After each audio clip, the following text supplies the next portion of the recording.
Bem-vindos a um mundo onde o amor levou a caminhos sombrios e sem volta. Neste documentário, exploraremos as mentes de casais assassinos enquanto enfrentam a dura realidade das sentenças de prisão perpétua. Prepare-se para uma jornada perturbadora e chocante, onde a paixão se transforma em um pesadelo sem fim. Este é o lado obscuro do amor e a justiça que ele merece. Em março de 2008, o Brasil foi abalado pela morte da pequena Isabella Nardoni, de apenas 5 anos de vida, que faleceu após ser jogada da janela do 6º andar de um edifício na Vila Guilherme, situado na zona norte de São Paulo. Aqui vemos Alexandre e Ana em entrevista para o Fantástico na época do caso. Como é que vocês estão se sentindo depois da morte da Isabella, uma morte tão trágica? Sofrendo muito.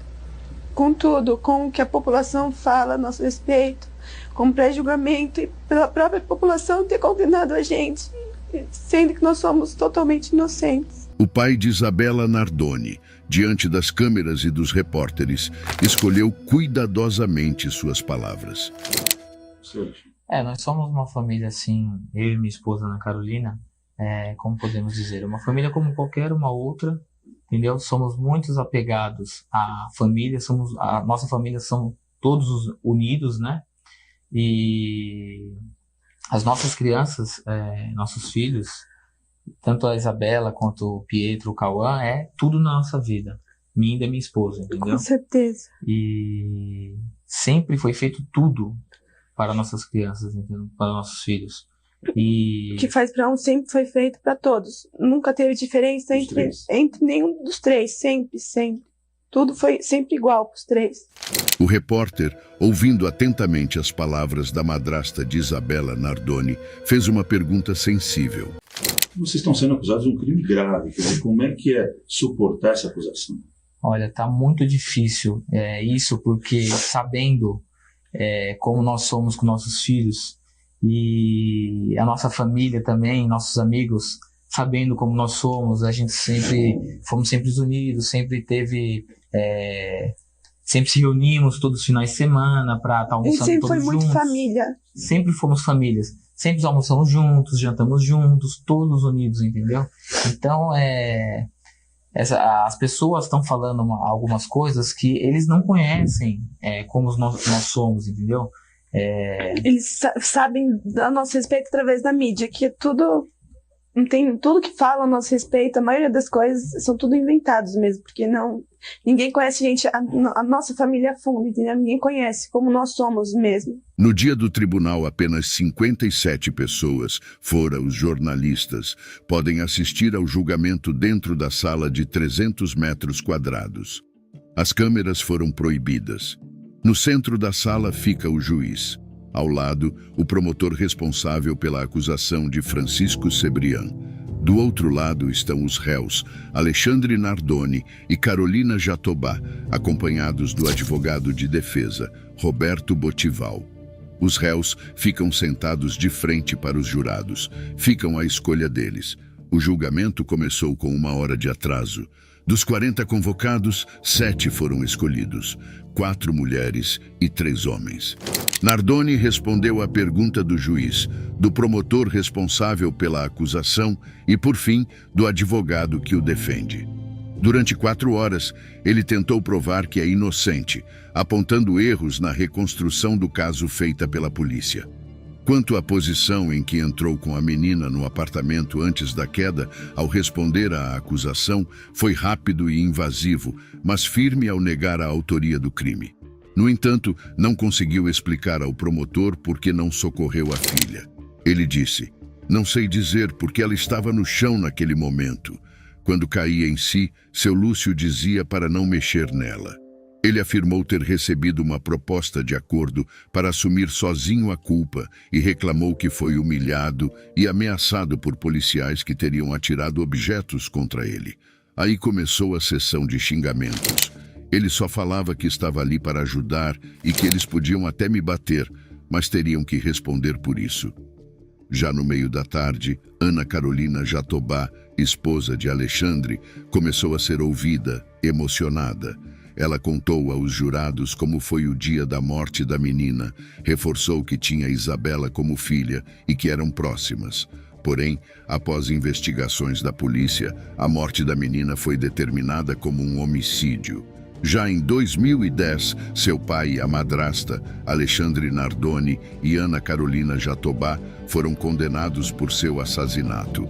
Alexandre Nardoni foi sentenciado a 31 anos e 1 mês de prisão em conexão ao crime, enquanto Ana Carolina Jatobá foi condenada a cumprir uma pena de 26 anos e 8 meses.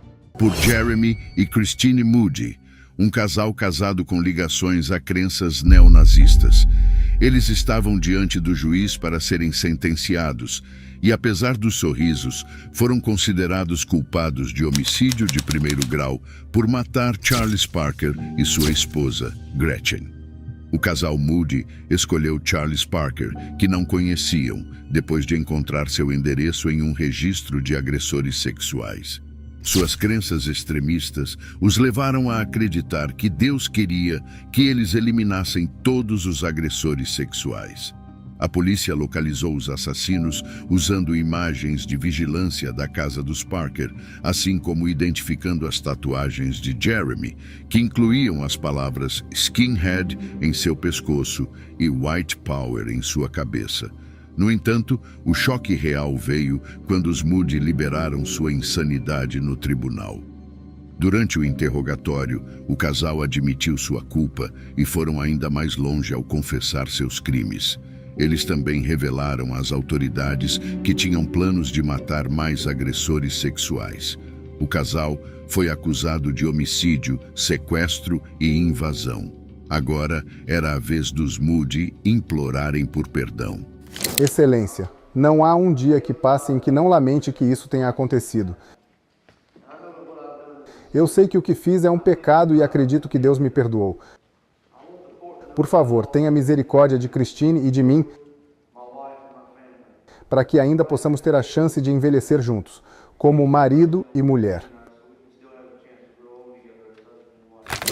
A Bíblia claramente afirma que não matarás. E peço desculpas por quebrar esse mandamento. Mas acredito sinceramente que Deus perdoou Jeremy e a mim. Espero que você também possa fazê-lo. Após ouvir suas palavras de remorso e seu apelo para ficarem juntos, agora era responsabilidade do juiz Lee Alfred tomar a decisão. Você matou brutalmente essas duas pessoas. Elas não tinham nada, nenhum meio de se defender. E eu lhe digo que acredito que, se esses dois saíssem da prisão, eu ficaria preocupado que eles fizessem exatamente a mesma coisa novamente. Eu não tenho nenhuma dúvida sobre isso. Acho que neste caso a justiça merece e exige prisão perpétua. Após proferir as sentenças, o casal compartilhou um último beijo antes de serem separados. Acho que Jeremy e eu teríamos feito isso de novo se tivéssemos a oportunidade. Eu não estou arrependida. Acabar com aquele foi o melhor dia da minha vida. Em tempos nos quais diversas pessoas enfrentam invasões de rede, como invasões de WhatsApp, perda de senhas, sites falsos, entre outros, NordVPN é a solução. Isso porque, ao utilizar o NordVPN, você aumenta significativamente sua segurança digital. E este serviço pode ser instalado em até 6 dispositivos e onde mais você quiser. Uma coisa é certa, se a vítima estivesse utilizando o NordVPN, um serviço que oculta o endereço IP e que te protege de ameaças digitais, esses criminosos não conseguiriam te atacar, pois não teriam conhecimento de sua localização exata, sua origem estaria mascarada. Além de assegurar a sua segurança online, você pode ainda usar a NordVPN para acessar conteúdos de outros países. Sabe o que é ainda melhor? Ao usar o meu link, você tem desconto e condições especiais. O preço do plano mensal, para você se proteger de ataques online, fica equivalente ao valor de uma xícara de café por mês. Além disso, fique tranquilo, porque se você assinar e não gostar, a NordVPN garante a devolução do dinheiro se você solicitar o reembolso em até 30 dias. Acesse agora o NordVPN pelo link do Tribunal em Foco na descrição. Em um tribunal distante, em Cleveland, Ohio, outro trágico evento envolvendo a morte de uma criança estava prestes a ter sua sentença lida. O namorado Christopher Rodrigues, que está no Tribunal Comum do Condado. A juíza Nancy Margaret Russo está prestes a ler a sentença deles. No entanto, o evento que os trouxe aqui aconteceu anos atrás, naquela fatídica noite em que Christopher levou o filho de 5 anos, que tinha necessidades especiais e estava inconsciente, para Larissa. Ela simplesmente deu um banho frio na criança e a colocou na cama. Tragicamente, no dia seguinte, a criança foi encontrada morta. No entanto, em vez de buscar ajuda ligando para o 911, o casal escolheu um curso de ação horripilante. Eles envolveram o corpo da criança em cobertores e sacos contendo bolinhas de naftalina e o enterraram no próprio quintal quase 2 meses depois. A polícia recebeu uma denúncia do irmão de Christopher, o que os levou à casa dos Rodrigues. A porta lateral estava aberta e ele não tinha certeza se alguém estava dentro. Um policial veio fazer perguntas. Nós recebemos uma ligação querendo que verifiquemos o bem-estar de uma criança de 5 anos. Larissa Rodrigues está preparada. Você tem um filho especial. Oh, Jordan? Sim, tenho. Quantos anos Jordan tem? Jordan acabou de fazer 5 anos. Onde está Jordan? Ele está com o pai. Você conhece algum número? Como entrar em contato com alguém que realmente vive no Texas? Entendi, mas o telefone dele acabou de ser desligado. Larissa acabou de alegar que Jordan, seu filho, estava no Texas com seu pai. No entanto, ela não pôde fornecer um número de telefone para contatá-los, e como se verificou, essa declaração era uma mentira no dia seguinte. A polícia retornou à cena e validou as informações fornecidas pelo irmão de Christopher Rodrigues. Ele havia informado à polícia que a criança estava enterrada no quintal. Basicamente, ele a enterrou e sua namorada enterrou uma criança no quintal. Se você achava que o casal teria remorso por seus crimes, está enganado, porque durante o julgamento as coisas ficaram ainda mais loucas. Após esses eventos, Larissa Rodrigues e seu namorado foram presos e acusados em tribunal. No entanto, eles fizeram um acordo judicial que resultou no arquivamento das acusações de assassinato e, em troca, se declararam culpados das acusações de homicídio culposo, agressão criminosa, 2 casos de pôr em perigo a vida de uma criança e abuso de um cadáver. De volta ao tribunal, a juíza Russo procede a sentenciar Larissa Rodrigues primeiro. O tribunal impôs a seguinte sentença. As contagens 1, 2 e 3 serão cumpridas consecutivamente e congruentes com a pena imposta na contagem 5 para uma pena total de 25 anos. Ela acabou de ser condenada a 25 anos de prisão. Mas antes de sentenciar Christopher Rodrigues, a juíza Russo tem algumas palavras. O que fazemos todos os dias é tão difícil, pois lidar com os horrores que são apresentados diante de nós e do Sr. Rodrigues, isso é um horror.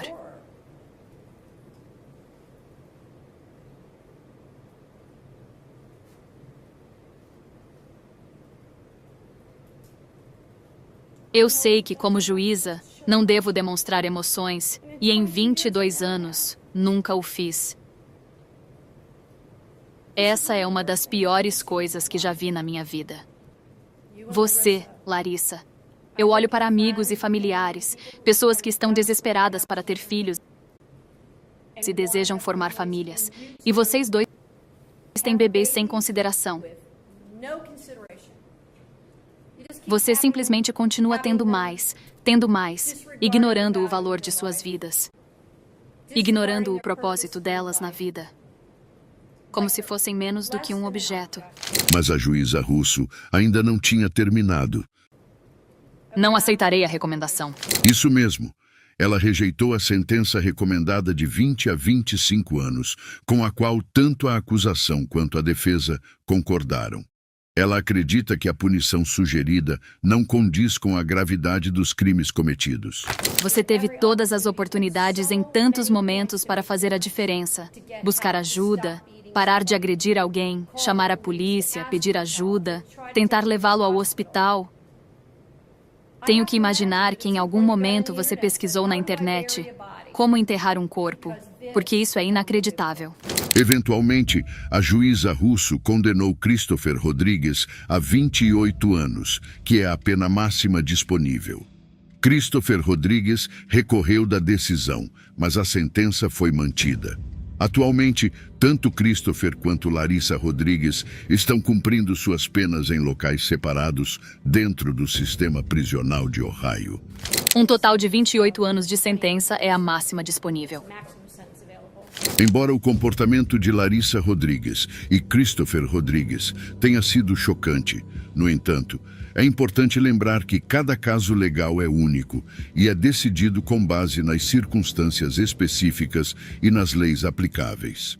Temos que ir a 3 anos atrás, quando Dia, seu marido e sua babá de 16 anos, chamada Alexis Rasmussen, alimentados por um perturbador coquetel de álcool e drogas, foram ter relações sexuais dentro da casa do casal, viraram um pesadelo. Virou quando a mulher de Eric Millerberg, Dia, injetou em Alexis uma mistura letal de heroína e metanfetamina pela 3ª vez, o que levou à sua trágica overdose. Com medo de que ele fosse enviado de volta para a prisão devido à sua ficha criminal, Eric e Dia fizeram uma escolha impensável. Eles transportaram o corpo sem vida de Alexis para uma área remota e a enterraram em um local raso. Alexis Rasmussen permaneceu desaparecida por mais de 1 mês, até que uma dica de um informante confidencial quebrou o caso. E a polícia recuperou o corpo de Alexis e desvendou a chocante verdade por trás do envolvimento de Millerberg. Após sua prisão, o obscuro Millerberg fechou um acordo com a acusação em troca de uma sentença mais leve. Ela concordou em testemunhar contra seu marido no tribunal. Dia se declarou culpada de múltiplas acusações, incluindo obstruir a justiça, adquirir ilegalmente medicamentos prescritos e profanar um corpo falecido. Durante sua sentença, Dia Millerberg dirigiu-se à família da vítima. Eu só quero dizer isso. Eu estou chocada e enojada com o que fiz. Eu machuquei sua família. De certa forma, eu não consigo consertar. Você está em minhas orações e eu espero um dia que você seja capaz de me perdoar e que Deus trará paz.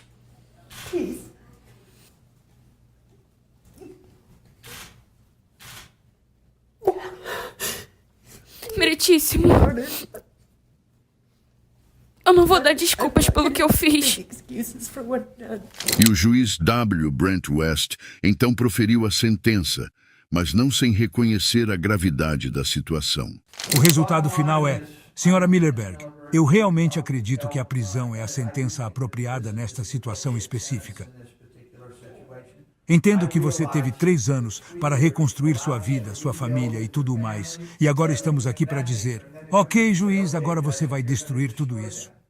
No entanto, eu encaro esses casos conforme os encontros. Não tive controle sobre o fato de que levou 3 anos para chegar a julgamento. Dia Millerberg foi condenada a 4 anos e 2 meses de prisão, enquanto seu marido, Eric Millerberg, recebeu uma sentença de 6 anos de prisão. Este caso não se trata de um casal de assassinos, mas sim de um ex-casal, onde o namorado transformou a paixão em um terrível ato de violência, tirando a vida de sua ex-namorada.